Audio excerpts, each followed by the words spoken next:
God's treasures in my soul. I'm glad to welcome you once again to this beautiful platform, Simeon Gloria YouTube channel, your favorite teacher on contemporary Bible exposition. I hope you've been enjoying the beautiful expositions that will be coming your way through this channel. Please don't fail to keep sharing, like, view, and invite others to this platform. So today, I'll be bringing you an exciting topic titled, How Important is the Story Before the Birth of Any Man? Yes, how important is the story before your birth? So don't forget, when we are looking at knowing things written concerning you, we said that Jesus knew some of the things that was said before he was born, and that made him one of the best men that ever lived. So today we are looking at how important is knowing the story before your birth. Remember, the story before everyone's birth is the tales, the makeups, the consequences, the situations, the eventualities that led to the forging of one spirit.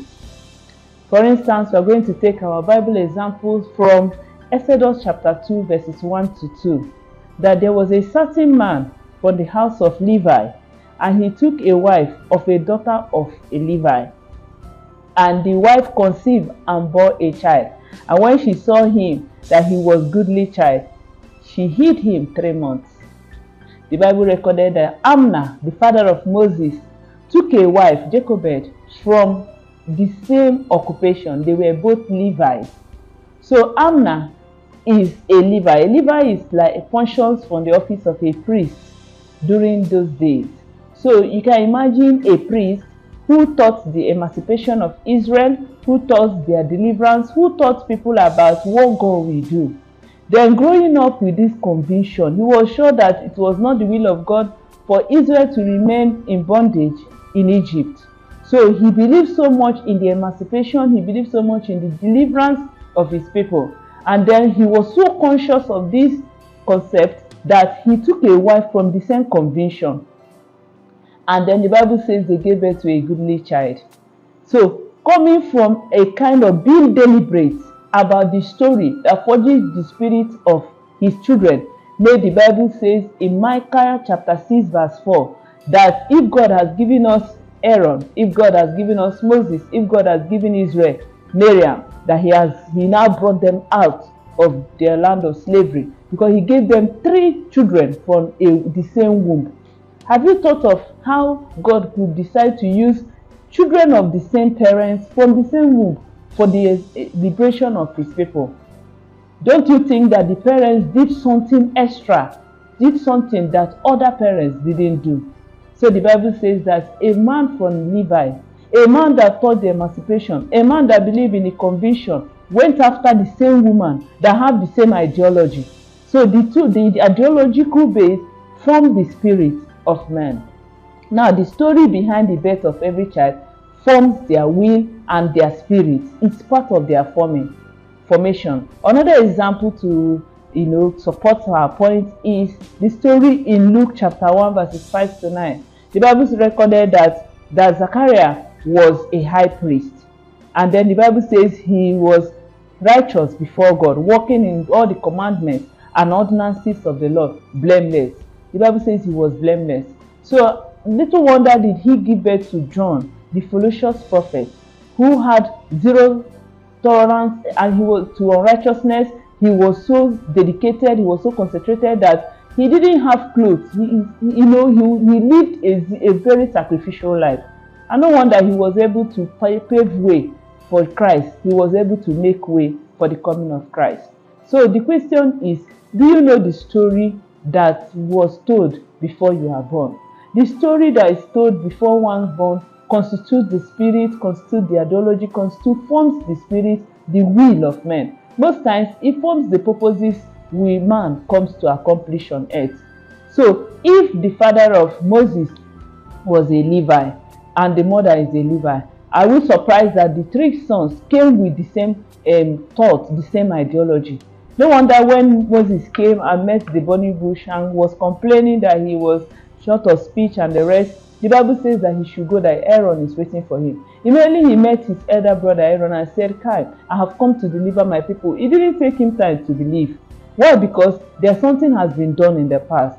We must not negate what was done for us in the past to start looking for something in the future. Why you see a lot of struggling, a lot of people struggling to pave way, a lot of struggle here and there, is because nothing was kept in the past. If something is kept in the past, we are supposed to leverage on the things that was kept in the past to forge our destiny. Now, the question is, do you know what was kept for you in the past? Another story is what happened in 1 Samuel 17 verses 55. Immediately David brought down Goliath. Wow! The king Saul said, whose son is this? That means the ancient knew that there are stories behind the support everyone enjoys. So he saw the move of Moses as something that is beyond him. How can a 17-year-old boy go this gallant against a warrior who has been fighting from youth? And then he said, whose child is this? Saul wanted to find out the story behind the birth of David.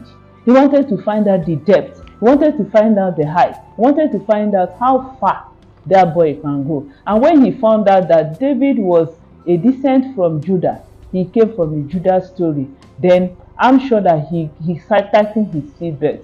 No wonder at the time he started seeing David as somebody who is an enemy who wants to take over his throne. Because studying everything written about Judah, studying everything about Jesse and the family and the rest, you should know that that boy came from a story. Now the question is, what story gave birth to you? So should that thing not make us to be conscious of the story surrounding the birth of our spouse? Should that not make us to be conscious of the story surrounding the birth of people we work with? Before giving somebody something that have eternal value, something you cherish more, why not find out the story surrounding their birth? Why not find out some of the consequences, some of the situations that they couldn't help? If you watch my video on knowing things written concerning you and womb ordination, you will learn that there are certain things that one does not have power to change after he is born. So some of these things are stories that was told behind us. When people make will before the birth, such will constitutes the purpose of their offspring. So today, this study is coming your way to find out the stories that birthed you. To tell you that the stories before your birth is important. We said how important is it? It is very, very important. Knowing things written before you were born, knowing things concerning you, it will help you to know the purpose of your life. It will help you to know the will you are born to accomplish. It will help you to know the will of the ancients concerning you, and then it will help you not to miss the track. The Lord will help you in your struggle to know yourself, in your struggle of self-discovery. May the Lord open your eyes to look at the angles you should look at, and then by and by, you are right preserved. Thank you. I still remain my humble self, Simeon Gloria. I hope you enjoyed this teaching. I hope this teaching opens your eyes. I hope this teaching shifts your paradigm, shift your mindset to start looking closely at the stories that surround your birth. And then if there need be that to change that story, then the story can be changed.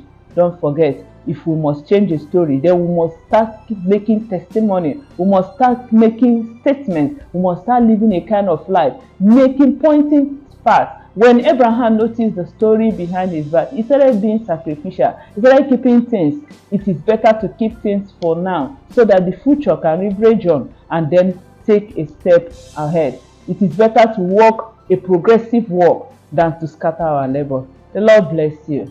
Thank you. And still your favorite teacher, Simeon Gloria. Bye. Mama yandara bushikiri mama. Ha.